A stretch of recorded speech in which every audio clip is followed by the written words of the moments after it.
It's common sense to have layer protection for our breathing. And we said that we have gloves for our hands, we have shoe socks for our foot, clothes for our body, and glasses for our eyes. And we carry all kinds of protection. Bodysuit for your heart, helmet for your head. Why not?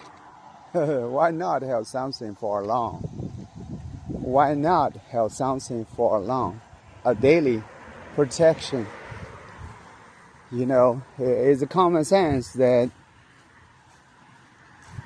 we're breathing lots of air. Air is very light, and we all feeling is nothing. We're breathing nothing. But every food we eat, to digest the food, we need oxygen, the element of oxygen. And all that need to be digested. So that's the air, need a lot of oxygen. And every day we're breathing 20,000 liter air and around 20 pounds air. 20 pounds of air every day. That's like when you're common. So when you do exercise or heavily labor or jogging and swimming, whatever, and your heart rate getting higher, so you can breathe in 3 times more. So that means can be a 60 pounds, half of your body weight. And you think that air will come deep into the lung. And our lung is fragile. Our lung is more fragile than stomach and all the other organs. Obviously, it's probably second to the brain. Second to the brain. And that's why we have a naturally filtration system for the lung, for the breathing. We have nose. We have the terminator to moisture the air, filter the air. And a lot of the friends always say, we have hair, we have nose hair to catch the particles. Yes. And we have the lung breathing tube with the mucus, and they can catch all the particles and spew them out. And the boogers, that's all trapped particles and dirties in the air. And we sneeze.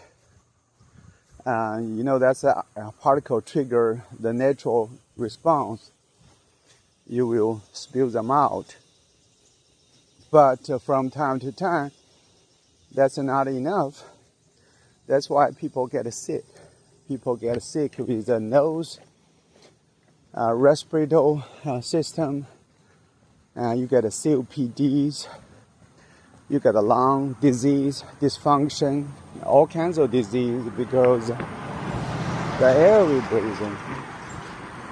So actually, I made another video to talk about it, and based on statistic, 30% or more all our daily disease or illness, dysfunctions, is because of the air we breathe in. And 30% or more, the people die lost because the air we breathe in. Through the pandemic time, and pandemic is supposed to trigger us to learn more about the air. The virus, that's a respiratory. That's an airborne, a big word, airborne. It mingle in the air that pass between people and people. And through the pandemic, and most of the number of people and the community recognized is 6.8 million people, maybe more, through the 4 years of pandemic time. But another number, they'll be surprise you about how many people die from air pollution, like air related premature death. That means you suppose and pass away naturally around 80, 90, 100, but you pass away early, 50s, 60s. This premature death is 7 million every year. That put a number that the air pollution is hurting the people almost 10 times more than the pandemic. But you don't feeling that because it's silently. It's not like hurting you right away, but every day it knocked out some your vibrant, knocked out some portion of your life. That's why people call it a silent killer. Silent killer compared to the pandemic. Yeah. So obviously the common sense, you have a little protection. We related to the soldier combat. You have bodyguard for your heart. You have helmet for your head. You have goggle for your eyes. You have bodysuit, boot for your foot, gloves for your hand. You protect everything. You have camouflage painting for your faces, but you have nothing for your lung. You have nothing for your lung for the second to none, fragile, vital, and organ for your whole body. And you breathe in 20 pounds of air, you said, every day. And anything air, if they dip into the little air sacs, it's called the alveoli. And the distance between the air to your organs, to your blood, is such a same distance. The same like an air bubble, like a soup air balloon. And the same like around several portions of the spider web, the same.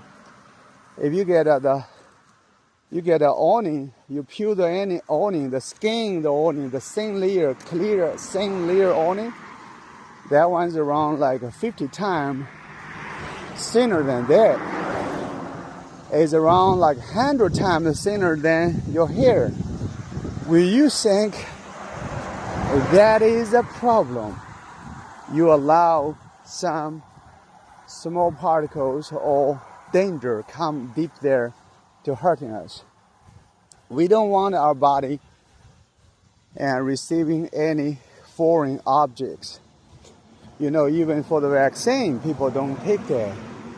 They said, I don't want to be inject anything, the particles, into my body and potentially hurt me. People think that way. But you think that breathing, when you're breathing the air full of the toxic particles, you are willingly allow this particle get into your body, willingly allow this particle come in your blood system, willingly allow this particle get in your brain, cause stroke, cause Alzheimer, get in your heart, getting heart disease, heart attack, hypertension, get into your kidney, and do all kinds of the damage. You're willingly, but and realize you're innocent and realize the damage. That's why the breathing advocate is so much important. One of the most important, but yet at least recognize that.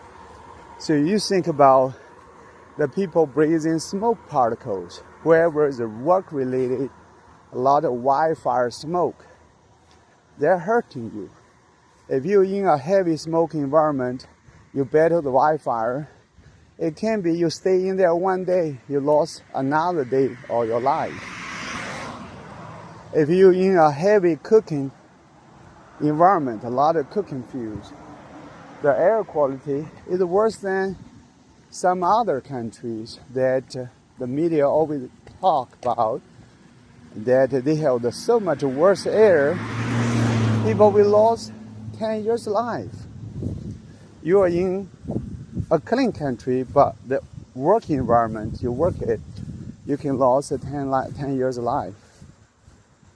And for all the other constructions, for the other minings, for the other even weldings, for the other even whatever situation that the particle related, lawnmowers and particle related, and that would be hurt to you.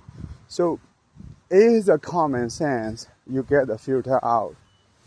You get a filter out. It's common sense that even it's some kind of contrary ridiculous about how we're treating the diet and how we're treating the breathing. We almost bring the same element, nutrient, to our body by eating, drinking, and by breathing. And same equal quantity of the element. You're breathing oxygen. You're eating, you're breathing carbon. And whatever other element is almost equal amount. But think about how we're treating our diet. It must be cooked, it must be conditioned, the water must be processed, conditioned, filtered, multiple ways, so that we can get healthy. But think about the breathing. The same important or even important